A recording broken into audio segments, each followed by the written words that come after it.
Assalamualaikum warahmatullahi wabarakatuh. Jumpa lagi di channel Radar Pekalongan, channel yang mengedukasi dan menginspirasi pemirsa semua. Pemirsa, pada kali ini saya mengundang dua orang guru hebat. Yang pertama adalah Ibu Harlina Musyanti, guru Sekolah Dasar Negeri Ambarukmo, Depok, Sleman, dengan praktik baik, yaitu praktek baik implementasi pelatihan dari Tanoto Foundation. Wah, luar biasa ini. Dan yang kedua adalah Ibu Dini Suryani, guru SD Negeri 1 Tunggal 7 Sleman, praktik baik dalam pembelajaran di masa pandemi. Assalamualaikum Ibu Lina, Ibu Dini. Waalaikumsalam warahmatullahi wabarakatuh. Selamat datang Ibu di podcast Radar Pekalongan. Saya ke Ibu Harlina terlebih dahulu.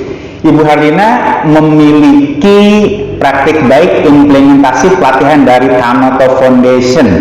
Seperti apa sih Bu? Monggo boleh diceritakan Bu. Iya Pak ya.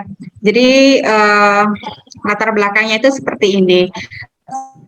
Setiap pelatihan itu kan istilahnya kalau dikatakan yang bermanfaat, itu kan tentunya akan diimplementasikan oleh pesertanya, tidak hanya lewat saja selesai lalu sudah berlalu seperti itu. Nah, praktik yang saya laksanakan dari pelatihan ini itu kebetulan kan kemarin itu pelaksanaannya itu skenarionya sebelum masa pandemi ya. Awal 2019 itu, tapi ternyata kan setelah ada pandemi, saya berpikir bagaimana membawa alur mikir ini ke dalam sebuah pembelajaran jarak jauh ataupun daring seperti itu. Nah, kemudian siswa saya itu kan kebanyakan mereka itu menggunakan platformnya itu kita menggunakan WA group karena untuk ada PC, ada laptop seperti itu mereka kesulitan untuk mengadakan sarana prasarana seperti itu orang tuanya, sehingga prinsip saya adalah meskipun itu hanya WA, tapi bagaimana saya melakukan suatu pembelajaran yang bermakna di situ. Artinya karena kebanyakan orang tua itu kan mengeluh ya, pembelajaran itu hanya penugasan dari guru. Secara tugas sudah selesai. Nah, seperti itu. Nah, di sini saya ingin membuat itu pembelajaran seperti dilaksanakan ketika kita tatap muka. Jadi ada di situ pembukaan, ada di situ inti, ada di situ penutup, dan yang lebih penting lagi siswa itu mendapatkan kebermaknaan, kemendalaman dari apa yang dia pelajari. Seperti itu latar belakang saya melakukannya ini. Kemudian ini cukup sederhana dan cukup umum sebenarnya. Jadi ketika saya mengajar, saya itu menggunakan pola yang saya dapatkan dari pelatihan Tanoto itu, mulai dari mikir, mulai dari di situ ada mengalami, mulai ada interaksi, ada komunikasi, ada refleksi, seperti itu. Betul. Bedanya pembelajaran dengan pola Tanoto Foundation yang mikir itu dengan pola-pola yang sebelumnya ini apa Bu? Wah, sangat jauh berbeda Pak. Saya dari situ ya, kebetulan kan saya didampingi oleh ada Pak Ferry, ada Pak Butika juga, itu fasdosnya itu. Terus saya begitu mendapatkan alurnya seperti itu tuh, oh iya ya, ternyata saya bayangkan kalau ya saya yang jadi murid selama ini, betapa saya itu dalam tanda kutip, wah iya ya, saya sempat mendolimian anak ya ini ya. Mereka itu tidak bisa. Istilahnya kalau kita melaksanakan, mengimplementasikan mikir ini, ternyata seperti yang di M-nya yang mengalami itu ya, bagaimana mereka itu, siswa itu melibatkan inderanya, melihat, mengamati, bahkan bisa meraba seperti itu. Kemudian di interaksi mereka itu ada saling bereaksi satu dengan lain dengan temannya, kemudian komunikasi, bagaimana mereka mengungkapkan pendapatnya, bagaimana mereka refleksi, menerima kritik dari temannya. Nah, seperti itu setelah saya saya berusaha mengimplementasikan ini, itu hasilnya pembelajaran itu lebih enjoyable seperti itu ya. Ibu, kalau saya simpulkan, metode mikir ini betul-betul memberikan kesempatan untuk mengeksplor kemampuan siswa dan guru ini hanya menjadi fasilitator, apa betul seperti itu atau enggak, Bu? Salah satunya seperti itu, salah satunya seperti itu ya. Jadi kita kalau dulu kan lebih dominan ya, lebih dominan. Jadi istilahnya itu siswa itu saya anggap sebagai objek lah. Saya yang punya skenario besar di situ, saya yang memainkan lakonnya dan di situ saya mempunyai porsi terbesar. Tapi lewat mikir ini ternyata itu keaktifan mereka, keingintahuan mereka, rasa menghargai terhadap temannya. Saya contohkan saja pada tahapan komunikasi ini ya, lewat WA itu mereka bisa memberikan komentar terhadap pekerjaan yang dikerjakan oleh temannya itu dikomunikasikan, bisa lewat voice note, bisa lewat chat, tulisan tangan, bisa juga mereka menulis di buku lalu difotokan seperti itu. Nah, seperti itu tuh prosesnya itu ternyata maknanya dalam bagi anaknya. Karena apa? Karena ketika saya menulis seperti ini yang membaca orang banyak. Nah, seperti itu tuh mereka timbul rasa apa ya? Yang mereka belum pernah lakukan ternyata ada nilai-nilai. Oh iya, berarti kan saya itu kalau menulis sesuatu ya harus berpikir terlebih dahulu ya. Nah, seperti itu ada di situ. Betul. Ini saya juga pernah mendengar metode mikir ini, tetapi ketika dijelaskan oleh Ibu, saya semakin yakin bahwa metode mikir ini betul-betul sebuah pola pembelajaran yang bisa membawa siswa untuk meningkatkan dan mengeksplor kompetensi mereka, karena mereka diberikan kesempatan untuk mengeluarkan ide, ya Bu ya? Iya, betul sekali. Iya, ide. Jadi di sini itu terutama peran guru di situ istilahnya itu hanya memantik ya.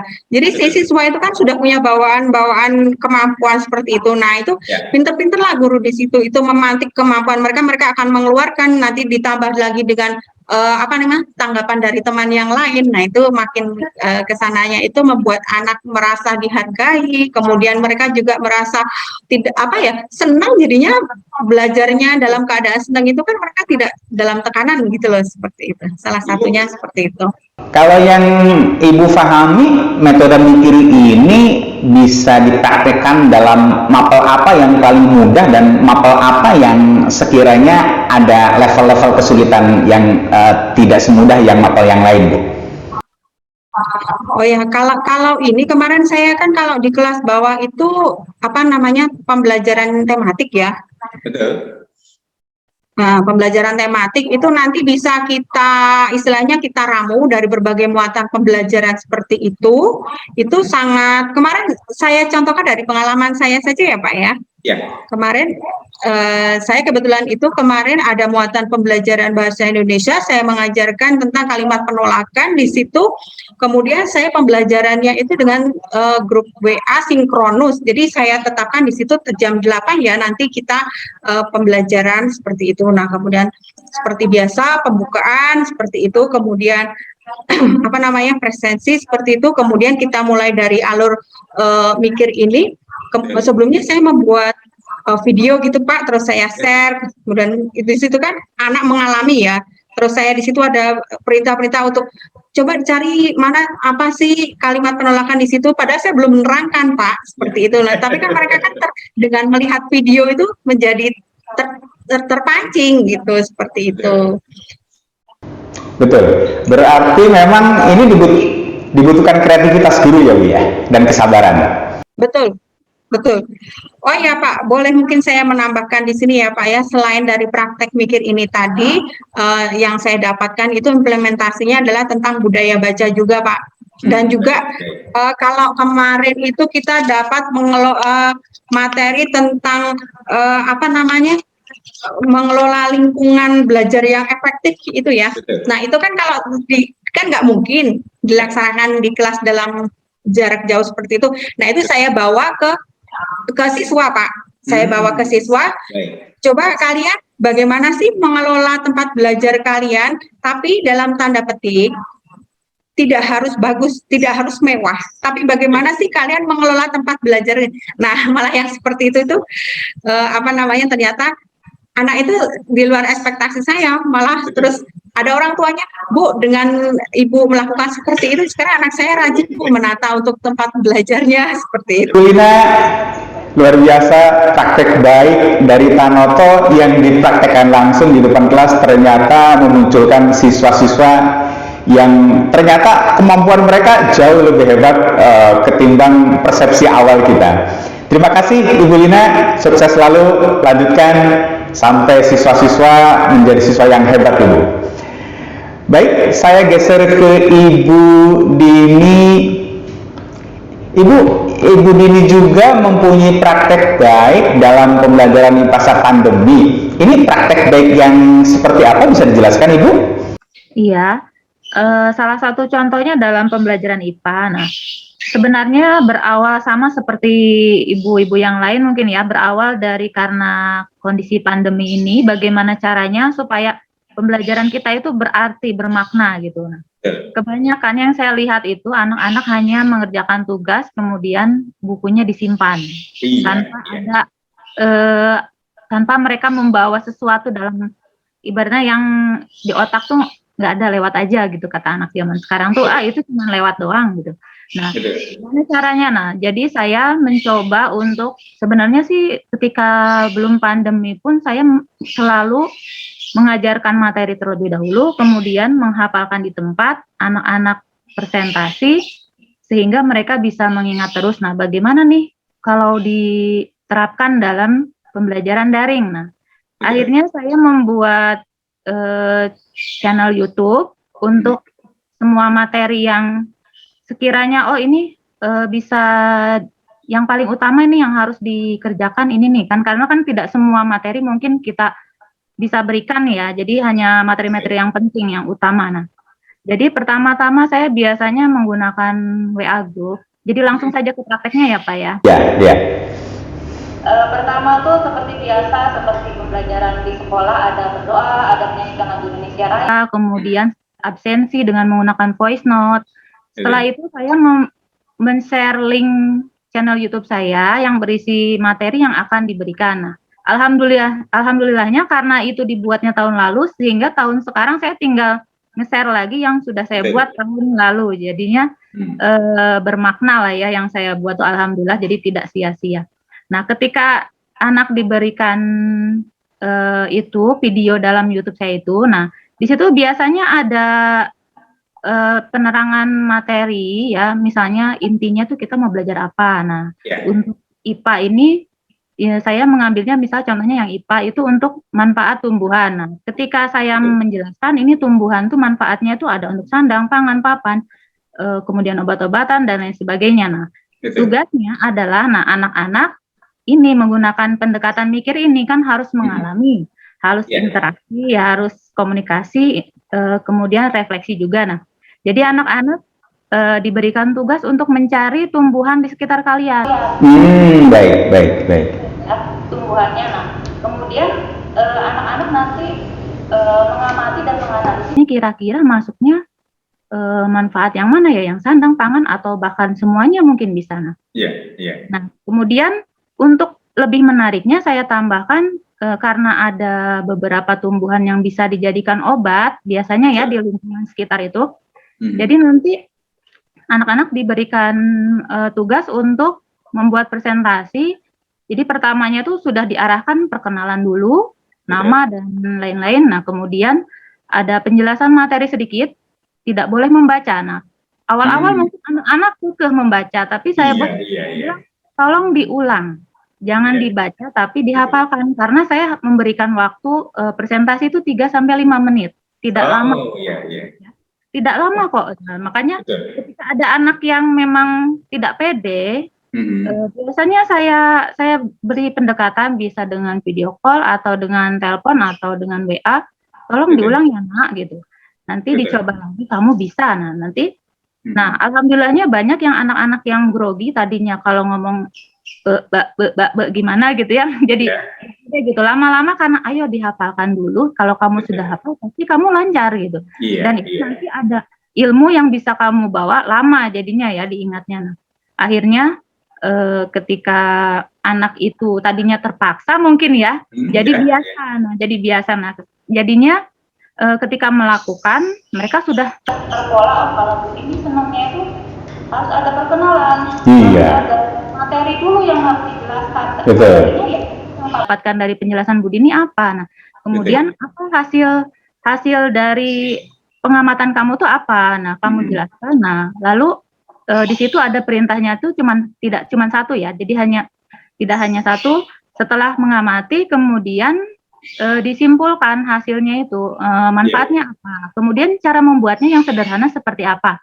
Kasih satu contoh saja. Nah, jadi anak tuh nanti jadi seperti melakukan percobaan juga di situ. Nah, jadi ya kemudian menyimpulkan dan penutup. Nah, ini jadinya berdasarkan kalau yang sudah saya dapatkan dari Tanoto, wah ternyata memang sebenarnya semua mungkin sudah pernah melakukan ya Pak ya. Cuman tidak ngeh kalau itu tuh pendekatan mikir. Nah, ternyata memang pendekatan mikir itu sebenarnya. Nah, hanya saja di sini kami jadi lebih sempurna lagi. Tadi saya sudah bicara dengan Pak Moti bahwa Tanoto ini menyempurnakan hidup saya. Jadi kalau ada 4 sehat, ini Tanoto itu 5 sempurnanya. Jadi dari sempurna ini loh cara penilaian itu harus seperti ini, RPP-nya seperti ini kan biasanya guru bingung. Saya tuh paham begini, tapi RPP-nya gimana gitu. Lalu nilainya seperti apa? Nah, kemudian di situ juga dijelaskan juga bahwa anak itu kan ada yang paham, ada yang tidak paham, ada yang paham sebagian, ada yang paham utuh ya. Nah, anak kan berbeda-beda. Nah, ketika mereka sudah memberikan presentasi mereka, kan tentunya kita bisa melihat mana yang paham betul, mana yang kurang paham. Nah, yang kurang paham biasanya kita lakukan pendekatan dengan cara video call. Jadi penjelasan kembali kalau misalnya materi yang dia pahami ternyata salah atau seperti yang kita inginkan, kita luruskan gitu. Nah, kemudian untuk penilaiannya bagaimana selanjutnya? Nah, biasanya karena anak itu kan dibiasakan menghafal. Nah, ketika pembelajaran berikutnya, saya selalu jangan lupa ya di tes besok. Tesnya menggunakan quizzes. Nah, gunakan quiz juga untuk tes ibaratnya tes ulangannya, karena mereka senang itu dengan adanya waktu. Dan ada juara. Wah, hari ini aku juara 1. Hari kamu juara 1 biasanya. Nah, jadi sebenarnya sih kembali lagi bagaimana cara guru memfasilitasinya dengan cara menarik gitu ya. Ini keren sekali Ibu. Kerennya kenapa? Ibu dalam tanda petik memaksa yang baik ya Bu ya, memaksa yang baik karena ini harus dipaksa. Siswa SD untuk presentasi seperti mahasiswa ya. Awalnya mungkin sulit ya, tetapi lama-kelamaan karena mereka belajar dan dalam tanda petik dipaksa berpikir, dipaksa berani, akhirnya lama-kelamaan mereka lancar juga ya Bu ya. Iya, dan banyak orang tua yang feedbacknya itu Bu, ini loh Bu, kalau presentasi anak-anakku jadi hafalnya lebih lama Bu, jadi tidak lewat gitu, sehari itu udah lewat itu. Biasanya anak menghafalnya kalau praktik. Jadi dengan cara presentasi maka tingkat pemahamannya ini ada long term memory ya Bu ya. Iya. Kok pertamanya sih ada yang ngomong kok ini kayak anak mahasiswa ya, kok seperti ini. Presentasinya itu ya memang disesuaikan dengan anak SD juga ya Pak, jadinya tidak lalu bahasanya pun bahasa mereka gitu. Ada yang kan memang seperti saya juga, walaupun guru saya tidak bisa berbahasa dengan bahasa Indonesia yang baik dan benar, mungkin ada bahasa selengeannya bagaimana gitu. Yang penting mereka paham dan betul apa yang mereka dapatkan itu memang yang seperti yang saya ajarkan. Baik, Ibu Dini luar biasa. Ibu memberikan challenge kepada siswa untuk berani presentasi dan untuk berani tampil di muka. Walaupun mungkin mereka menghafal dulu tidak masalah, tapi akhirnya mereka punya pemahaman yang kuat setelah membaca, kemudian mereka presentasi, di situ muncul pemahaman yang long term memory. Luar biasa Ibu, lanjutkan, mudah-mudahan siswa Ibu semua memiliki kemampuan yang terus meningkat dengan cara yang Ibu lakukan ini. Terima kasih Ibu Dini. Pemirsa, demikian perbincangan saya dengan 2 orang guru hebat ini, mudah-mudahan menjadi inspirasi bagi kita semua agar siswa di masa yang akan datang menjadi siswa yang hebat-hebat. Terima kasih. Sampai jumpa dalam segmen yang berbeda. Assalamualaikum warahmatullahi wabarakatuh.